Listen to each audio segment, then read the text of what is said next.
Hey, when you're doing like a bent over row with a barbell, do you have back pain?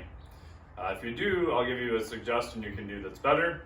I'm Dr. Mike T. Nelson. I have a master's in mechanical engineering, biomechanics, and a PhD in exercise physiology. So if you're doing maybe something like barbell, bent over row of different kinds, be palms up, palms down, it's all different ways to do it.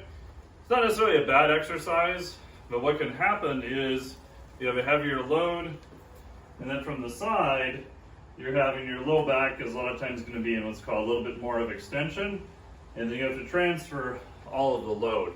So it can put more stress on the low back. Sometimes that can result in pain.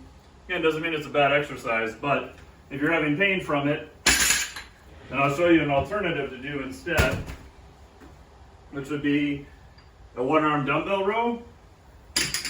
But there's a couple things that are different. What I like is that I like doing them from a split stance.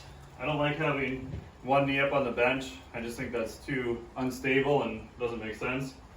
So doing them from a split stance, then you can take your opposite hand and put that up on the corner of a bench if you still want support.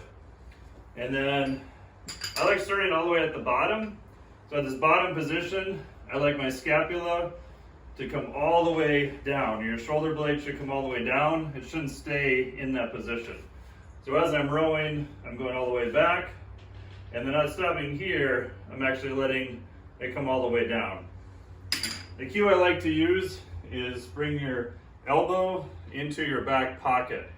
So when I'm coming back with the dumbbell, I'm not just doing this, I'm actually coming back and then down a little bit. So I'm driving my elbow more towards my hip. Last tip, in your stance, I like to have a little bit of a lower stance, and your left foot, in this case, you can put more pressure on your big toe. That'll feel a little bit more stable. And then your back leg, I usually like having a little bit of external rotation in it, and then just kind of starting from that position. So there you go. There's how to do a one-arm dumbbell row. Thank you.